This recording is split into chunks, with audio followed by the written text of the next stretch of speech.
A sudden re-emergence of the COVID-19 threat here in Sri Lanka, but yet authorities are working together in unison to combat the re-emergence of this risk, the threat. Is this a new phase, or is this a sporadic infection, or is this the second wave? Let's talk about that as an ongoing series of discussions here at Hyde Park, centering the current situation in Sri Lanka. I have invited to my show tonight a key personality who leads a key force that is also a part of the COVID-19 combat effort. Let me warmly welcome police media spokesperson, attorney at law, DIG Ajith Rohana. Good evening. Good evening and welcome to Hyde Park tonight. I think there is so much happening and we see you speaking and giving us updates continuously. But let's start off as at today, as at this moment. What's the situation in Sri Lanka pertaining to COVID-19 and the threat? As we announced earlier, the quarantine curfew has been remaining in 18 police areas in Gampaha district. So the curfew remains as it is. And however, we have allowed these supermarkets or the pharmacies, their owners to open their pharmacies from 8 to 8. So that procedure is also implemented. And in addition to that, the main task was to trace the employees of Brandix Minuangoda. So we conducted a massive operation along with all stakeholders, especially the SIS, State Intelligence Service, and Police Special Branch, that is one of the intelligence units of Sri Lanka Police, and intelligence units of Triforces and health authorities. So accordingly, we had received a list from the Brandix initially that 1,402 employees, male and female, they had been attached to the factory, but later on we discovered that some, outsiders, service providers, let's say the garbage or the canteen equipments. So finally we collected 1,552 names of employees, including other associates who had been at the factory. Now, as of today, we are able to trace almost all the persons, but there is a slight disparity between our list and the, this PCR list, because so sometimes we obtain the list from the company, so it is with their initial and their names and ID cards. So sometimes they have given their short names to for the PCR test. So therefore there is a small disparity, but we have traced almost all the COVID positive, the employees of Brandix Minuangoda, and out of that approximately 1,000 positive cases have been reported. But in addition to that, still we need to trace the close contacts, the relatives, the family members, the inmates of the houses where they stayed, they lived. So still we are in the process of discovering them. That operation is still conducted, and we believe that by tomorrow or day after tomorrow we would be able to complete that operation. And apart from that, apart from Gampaha district, as you all know, there are sporadic incidents. COVID positive cases have been found, but we don't think that it's a second wave, because still we believe that there is no community transmission. So however, we need to take all preventive actions. The epidemiology unit warned that if COVID-19 clusters are formed within the society, a community spread of the virus will have to be declared. How do you look at this? Because I know you said you have been able to figure out and track down on the cases that have been associated or have been visiting this apparel factory in Minuwangoda, and also you're on the look for those close contacts. But at the same time, the risk we're looking at is also greater. How do you look at this as a strategy? Yes, this is police perspectives, because the police, especially the SIS is the main agency that is supporting health authorities in order to trace these cases, especially COVID positive cases and close contacts. So according to our statistics and the reports that we have already received, we believe that we would be able to control the situation. So however, finally the EPID unit or the health experts, so they are taking the final decision and all these things. But on one hand, there is a control, it is visible, because especially we have not found further cases in areas where this curfew has been imposed, especially 18 police areas. In 18 police areas we have imposed curfew, so we did not. You mean to say no new infections? Is that no? I mean the COVID positive cases from those areas as of today. But yesterday, day before yesterday, we found some cases. But all the close contacts and employees, now they have been carried to quarantine centers or the hospital. So therefore, there is a control. But it doesn't mean that we don't have a risk. So not only the areas where the curfew has been imposed, but the other areas also there is a risk, and we need to take action. So I think, as you say, that you have confidence that this matter could be resolved. From an operational point of view, I think we speak to health authorities on their part, but you operating and looking at the strategy, how do we see this, the tracking down of contacts? Because you did mention about close contacts. Where do you think they have floated to? Because these cases we see they have traveled to Colombo and certain other places, but what is the risk associated when you look at it from an operational perspective? Yes, now the main problem that we need to resolve is the close contacts, the family members, the inmates. So generally now we have traced all the employees, as I mentioned earlier, but sometimes if they don't divulge the truth, so let's say he could say that employee when we question them, because now I mean we have a very limited access, the intelligence units, police officers, so we are not able to go into the places where they are kept, I mean they are being treated, so therefore very limited access. However, if these patients or COVID positive cases or the employees who are on quarantine processes, so if they divulge the truth, yes, so I got these symptoms on Wednesday, then Thursday I got fever, then thereafter I went to my mother's place, I stayed there for 2 days, so thereafter I visited this club and I had a couple of drinks, then thereafter I went to that musical show. So all the details should be revealed.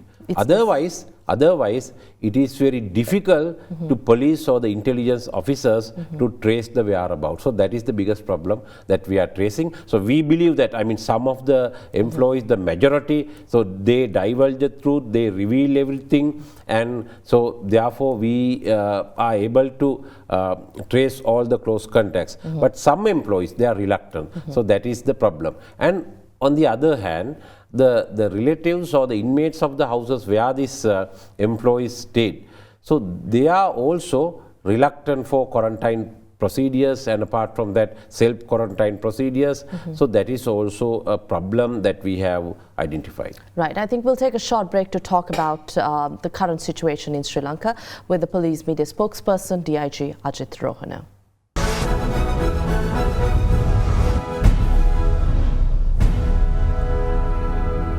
Welcome back. DIG Rohana, I think you've been talking about the resistance shown by cases or even close contacts of the clusters we saw in Minuangada. But authorities, as yourself, continue to say divulge the truth, tell us where you have been, because there is no problem. We in the media continue to reiterate that it's important for the greater good of our lives, our family members, friends and the community at large that we tell the truth. But here you are on my program once again reiterating that it's important. But why do you think this resistance, we see this resistance? Because we've been talking about COVID-19 since March.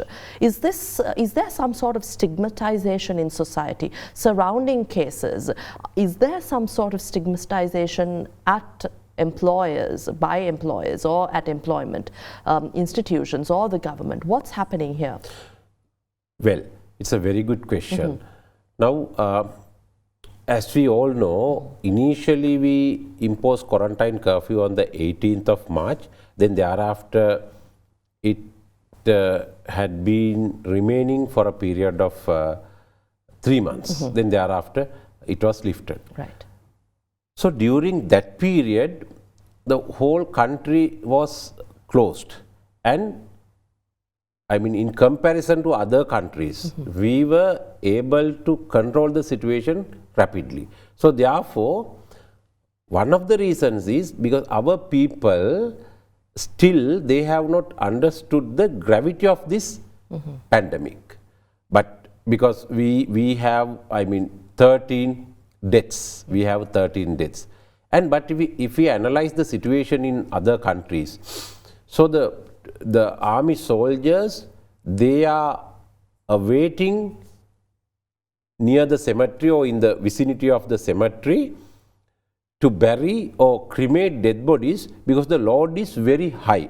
Sometimes the dead bodies are kept in trucks for a period of 2 days because they cannot, I mean, dispose the body because the load is very high. But our people, Sri Lankan persons, the general public, I mean, they don't have such experiences. And apart from that, if we take the example of our neighboring country, so daily 100,000 COVID positive cases are reported. And apart from that, 1,000 deaths are reported. So our general public, so they don't know the gravity and they have not identified the issues of this pandemic. So that is one reason. And apart from that, as you mentioned, the stigma is also involved. Now, if sometimes, so you might get COVID tomorrow, I might get COVID tomorrow, but it doesn't mean that I mean, involved in any bad practice. But if I get HIV/AIDS or any other diseases like HIV or syphilis, so definitely, so sometimes there are various modes.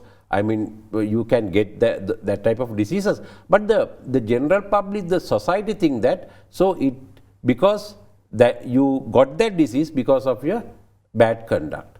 But if you get COVID, no one can level that type of allegations against you because that is the nature of this disease.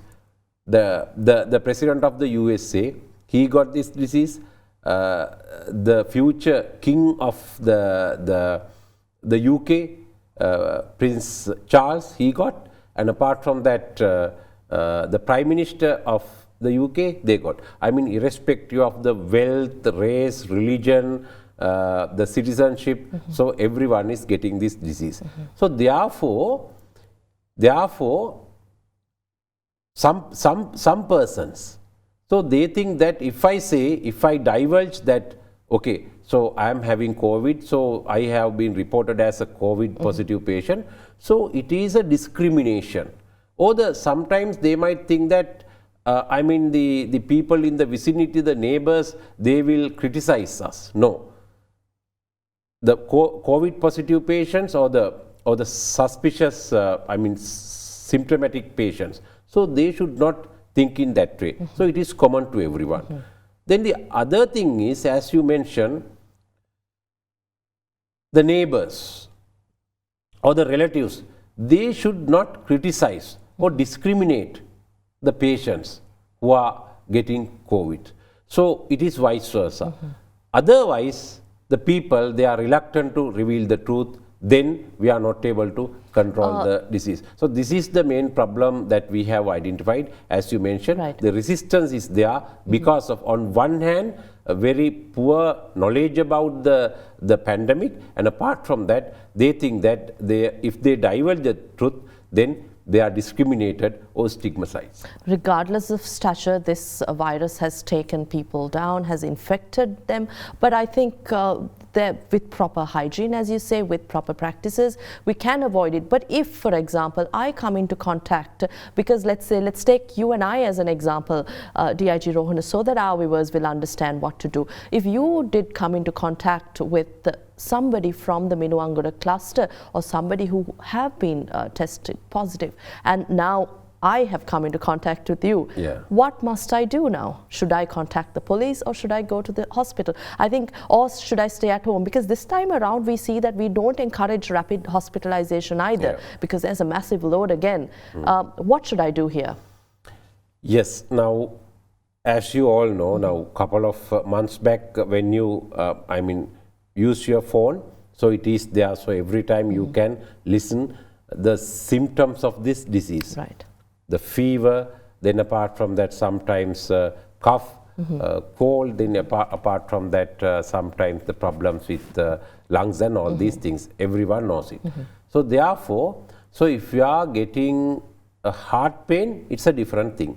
Heart pain, if you are a heart patient or heart pain, so straight away you can go to a police station. So if you are a chronic kidney patient, so kidney disease patient, so straight away you can go to police station. But if you are getting the similar symptoms like COVID, you should not go anywhere.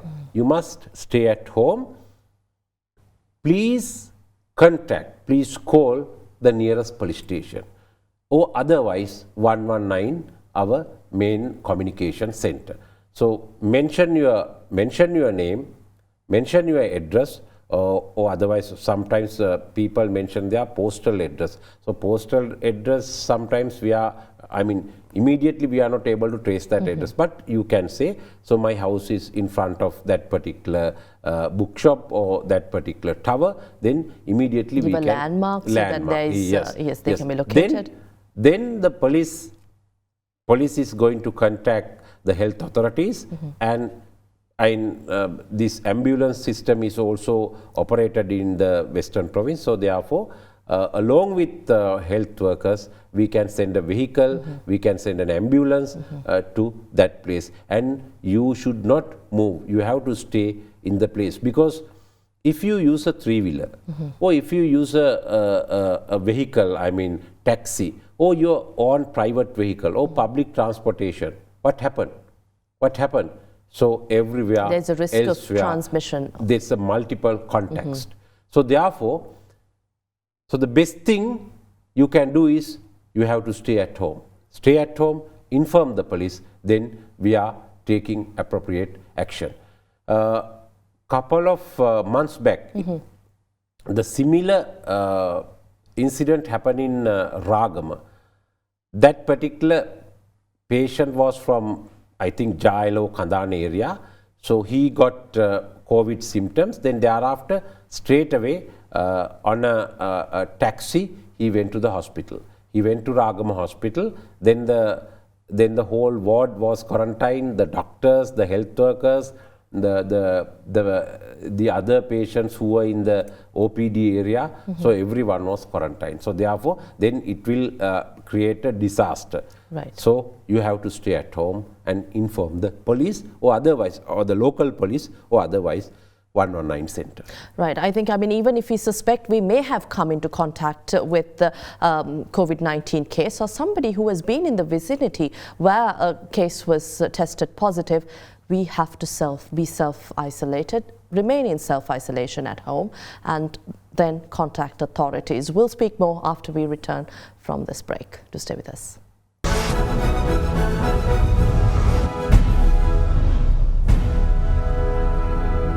Welcome back. You're joining us at Hyde Park. I think you gave us some valuable information, advice, and reminded us what to do if we suspect of coming into contact with a case that has tested positive for COVID-19. But again, moving back to the curfew situation, there have been questions raised whether curfew will be imposed island-wide, or whether there is a need for us to stock up on our groceries, because we see people panic buying.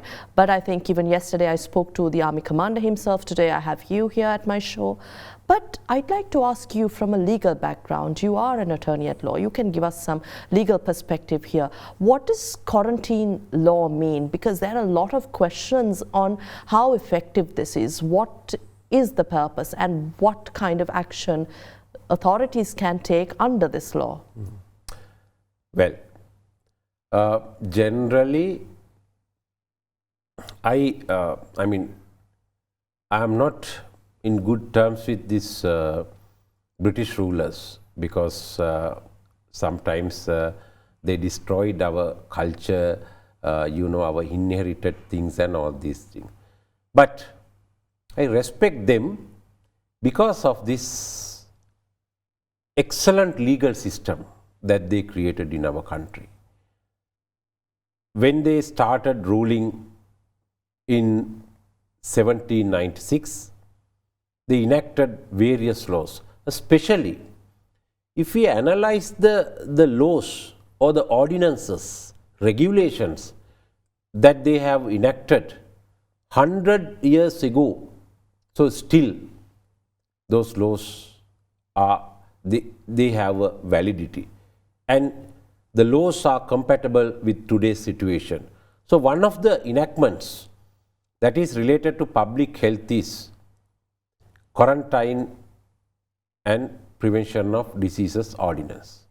So this law was introduced by the British rulers in 1897. So how many years ago?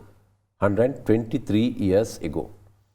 So according to the provisions of this act, the health minister can make rules and regulations in order to control an epidemic or pandemic. Accordingly, in 1925, then health minister, a British person, he has made a rule in respect of various diseases, and our health minister, the incumbent health minister, she has also published a gazette notification, and apart from that, the act itself says about what are the quarantinable diseases. So the COVID is also one of the quarantinable diseases. So therefore, we can apply the provision of that particular act. But according to the act and the regulation, the proper authority in respect of all these decisions or the recommendations is the Director General Health Services.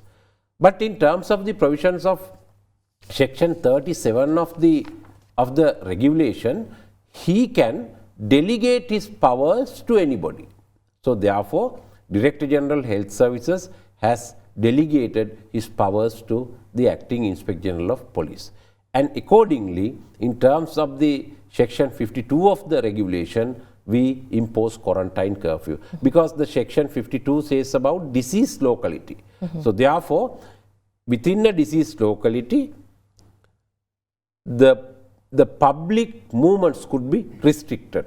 So therefore, this is not a conventional curfew. Now, as we all know, conventional curfew means, so soon after the election, conventional curfew we impose. So once it is imposed, so you cannot go to a road or the thoroughfare, but you know, in the vicinity area, the neighbors can get together, they can have dances, parties, everything. But here it's a different type of curfew. The neighbors also, they cannot meet each other. They should be separated. So this is called quarantine curfew, and it has been imposed by the Inspector General of Police on the request of the Director General Health Services. Who's vested with the powers to do so. Vested with the powers. So, now it's a quarantine order.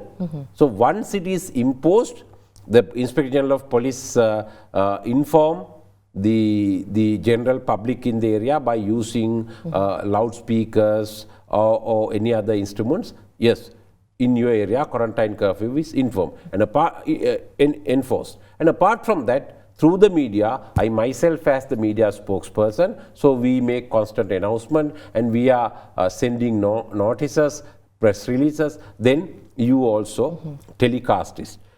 Then it's a notice. So if a person is going against that notice, he's a lawbreaker, he's a wrongdoer, then he could be dealt with the criminal law of the country. Section 264 of the Penal Code says that if a person disobeys with a quarantine order, it's a punishable offence. He could be punished with 3 months rigorous imprisonment and 10,000 rupees fine, and apart from that, he could be arrested without a warrant. So, I mean, according to these provisions, we impose quarantine curfew and we arrest suspect, and as of today, this evening from Sunday, we have arrested approximately 100 suspects in connection with quarantine curfew, and 28 vehicles have been taken into police custody.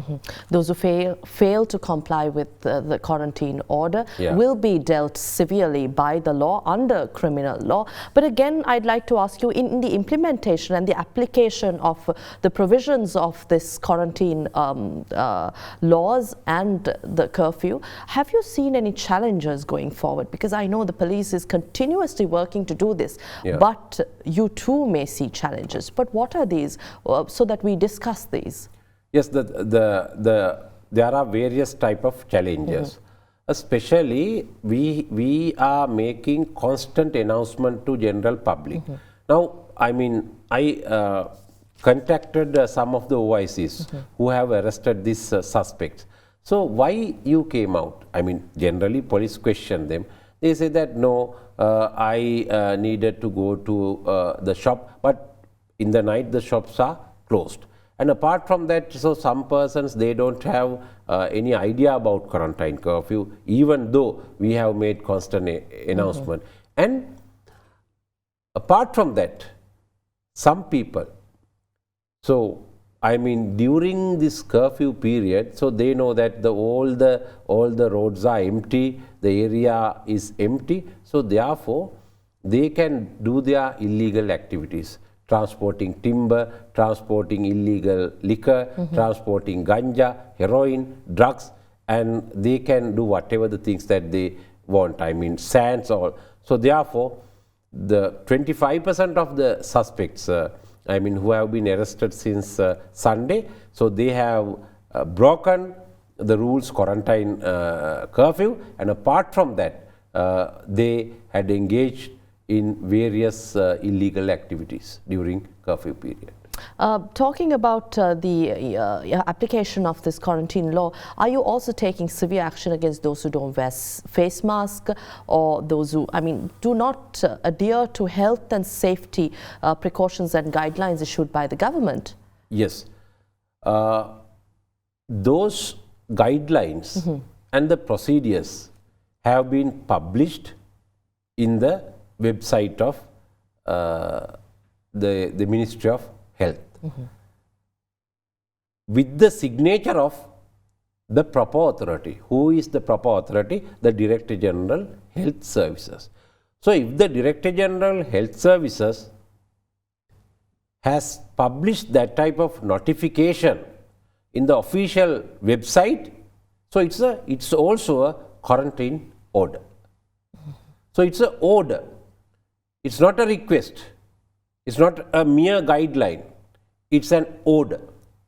So, if there is an order, it should be complied by the general public. So, if the general public do not comply that particular order, then they are committing an offence. Again, it is connected to the same section of the Penal Code. So if a person disobeys with a quarantine order, so he could be punished. So therefore, these guidelines or the instructions that is published in the website, so it's a quarantine order issued by the proper authority according to the law. So therefore, if person does not wear a face mask, or if they don't keep the social distancing, or if they don't adhere with health habits, rules, and if they don't inform the nearest police that they are having suspicious symptoms, so they violate that particular order. So they will be dealt with the law. And I mean, in the past 2 months, I think we did see a state of complacency where the police requested the people to maintain social distancing and wear face masks. But the situation aggravated in recent days because we did not see that kind of aggressive precautions taken by the individuals, taking into account the risk to society.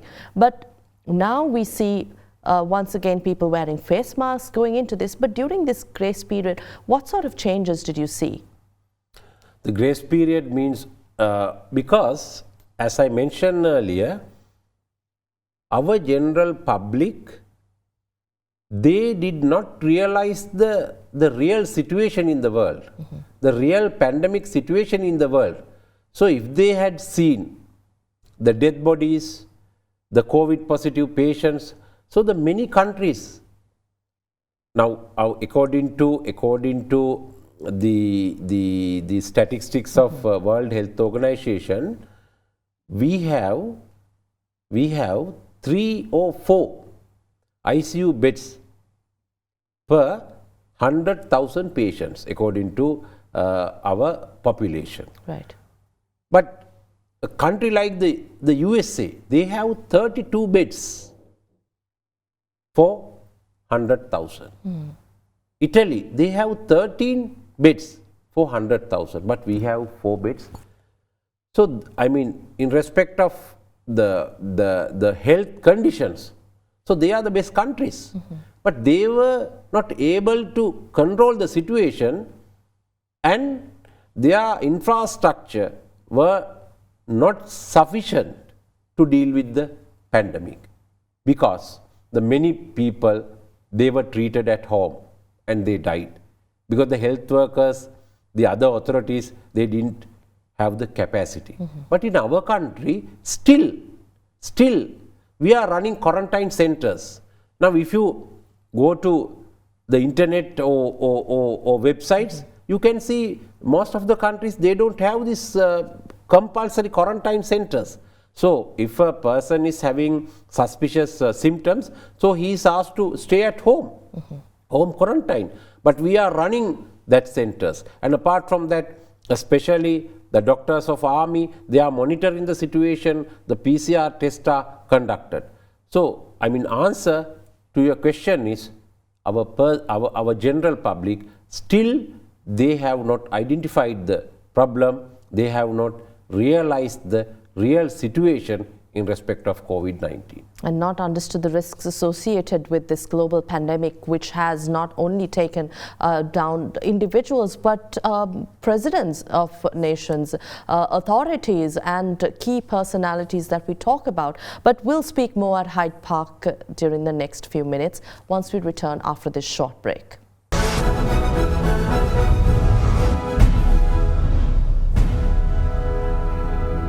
Welcome back. You're joining us at Hyde Park, and we're in discussion with police media spokesperson DIG Ajith Rohana. Something important, a key question today is about examinations around the corner. Tomorrow we are talking about a big examination for our students, and parents are worried, students may be worried, but this is a key examination also for them. Let's talk about how they can face their examinations surrounding in the current context, but also the stringent measures that will be taken by the police, security forces and authorities to ensure that they can face the examination and also not face the threat of COVID-19? Yes, two examinations, exams are, I think, scheduled. So tomorrow, grade 5 scholarship exam is held, and apart from that, advanced level examination commencing on Monday. So, I mean, let me talk about this tomorrow's exam, grade 5 exam. As you all know, I mean, small girls, boys, they are attending. So therefore, we have a special plan in the areas where this curfew is implemented. So the examination Commissioner General, he has introduced special examination centers also. So the number one, the parents, I mean, still they have time, they have to identify the correct examination center that has been allocated for their children. Because so some children, so they live in the areas where the quarantine curfew is imposed, but they are schooling to another school situated in Colombo sometimes. So they have to identify. Then some students, they live in non-curfew areas, but their school is situated in the curfew area. So therefore, the parents should identify, because the last moment you don't have a time to select these places, and apart from that, if you go to a wrong place, then your child is not able to sit for the exam. Right. So they have to identify it. Then the other thing is especially, but this is not relevant to the areas where I mean, the curfew is not in existence. Right. Then they have an admission card for the exam. So take a, I mean, make a copy, photocopy of that particular admission. So keep it with you, I mean the parents. And apart from that, generally, I believe that at least 40% of the parents, they are having this type of smartphones. So they can make a, I mean, electronic copy also. Then it is kept in the phone. Because, so when you go to the school, so you can show the admission card. But when you are coming back, I believe that you are not able to get it because it is with the examiner. So therefore, make copies. And number 3, it doesn't matter father or mother or both of them, if they are willing to go with their child, they can go. They can go to that area, especially I am referring the areas where the curfew is imposed. But let's say that particular child, so he has another 2 sisters, younger sisters. So don't go along with them. So then again you are exposing them to the COVID-19. So therefore, so if you need to go with your child, go with him, or the both parents, it doesn't matter, go with him or go with her, but confined to, I mean, 3 of you or 2 of you. Then the other thing is, we are not going to disturb, and if the police officers, if they see that, okay, it's this 5-year student, so definitely they are allowed.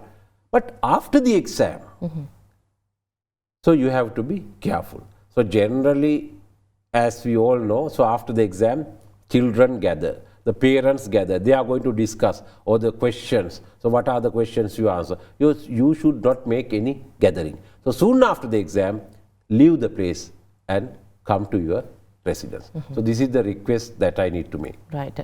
Just to clarify once again to our viewers, because this is very important and it's happening tomorrow, take a photocopy or a photo on your smartphones of the admission card so that it can be produced to the police. Yes, if the police is asking, requesting, produce it. But generally we have instructed our officers, police officers who are on the road to, I mean, not to make constant checkings or conducting roadblocks. But there are instances we need to verify something. So therefore, they can produce that photocopy or the electronic copy. And if the students, the children are from localities where curfew is being imposed and the examination center is outside, then they will be allowed with their parents to go to the examination centers.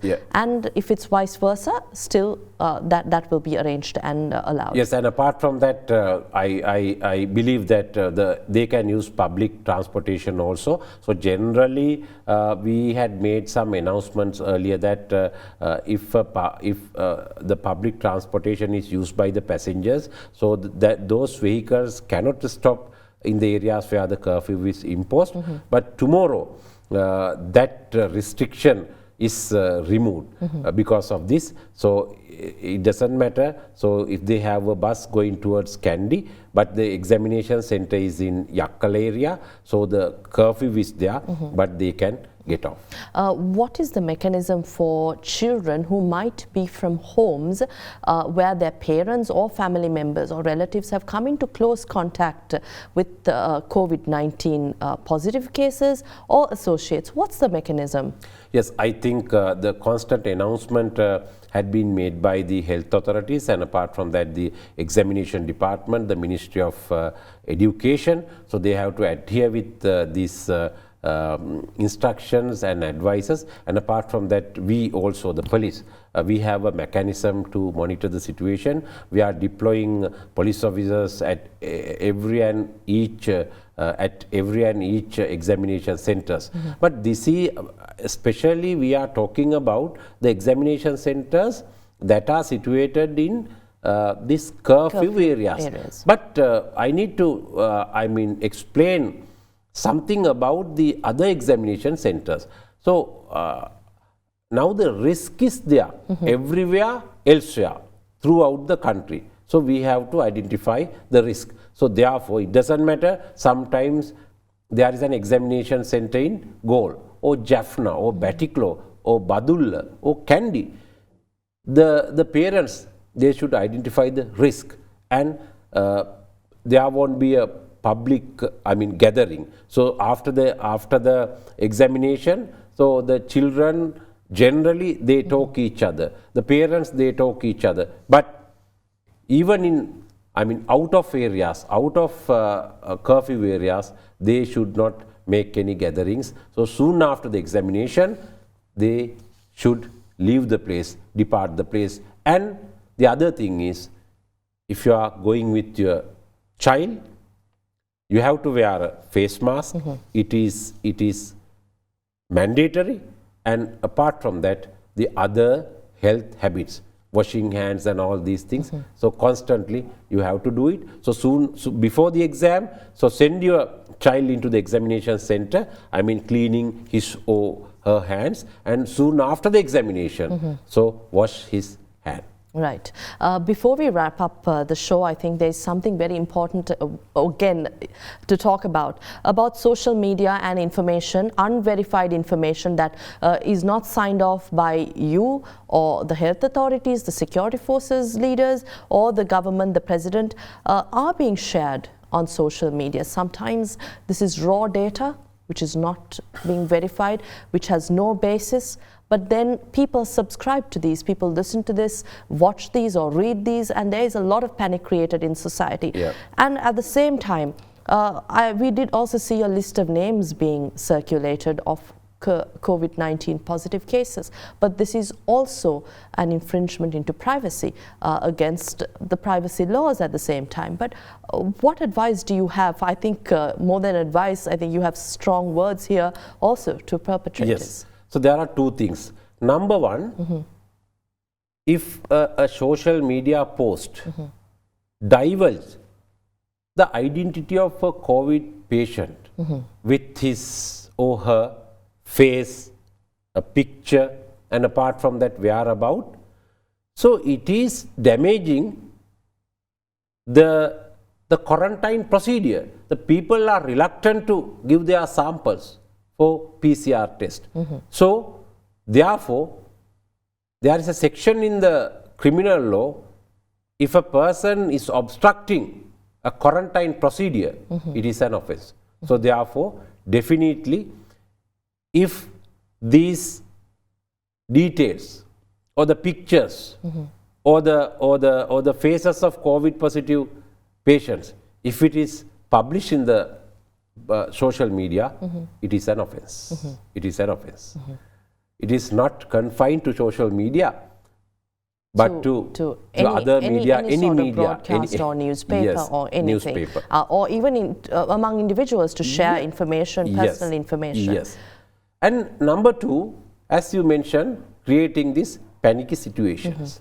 Now, on Monday, we have, I think, announced this particular news because a post was circulated in the social media that from Tuesday, the government has decided to impose quarantine curfew island-wide. So it was a fake news with your logo, channel logo, and apart from that, the letterhead of the Presidential Secretariat. So we conducted investigation. We traced the suspect, and yesterday he was produced before the magistrate, 18-year-old boy, and he was remanded till 22nd, 14 days remand. And apart from that, earlier, last Tuesday, we arrested a person who had published a post on his Facebook account. He had stated that corona positive patient was released from Kalubowil hospital without any treatment. Then thereafter, it was a fake news, arrested and remanded till 15th. So therefore, if a person is committing this type of offences using electronic media or Facebook or Viber, WhatsApp, so that particular person commits offences under 3 laws. Number 1, the Computer Crimes Act. Number 2, the Penal Code. Number 3, the Police Ordinance. If a public uproar situation or panic is created, it is an offence under our law. So therefore, we are going to charge them under these 2-3 enactments. And my humble request is to not to publish any fake news, not to make any post. Number 1. Number 2, if you receive a mail or a post regarding a news, so generally you have a general idea that, okay, this is a fake or not. But if you are not able to clarify it, go to that website. If Derana has, if that particular post says that Derana published this news, so go to Derana website. I think it is trilingual. Yes, www.AdaDerana.lk. So check it. Verified. So if it is a true news, it doesn't matter. You can send your relatives, you can send your friends, because it is a warning. Let's say from tomorrow we are going to impose a curfew. So it's a good news, because if it is true, then you can convey it. But otherwise, don't share, don't forward. So you might be a suspect of a criminal offence. And there is strict and strong surveillance also by the police, and strict action will be taken. Yes, there are 3 units in the police media division, the police computer division, and apart from that, CID, Computer Crimes Investigation Unit. So round the clock, like 24/7, we are monitoring the situation. We are monitoring all these posts, news circulated in social media. Thank you for joining me at Hyde Park tonight, and for sharing your thoughts and valuable advice. And of course, you have strong words for the public, those who do not adhere with the quarantine order, police requests and law that is in place. We had with us police spokesperson, attorney at law, DIG Ajith Rohana, joining us here at Hyde Park. Thank you for watching. Have a pleasant evening. Good night.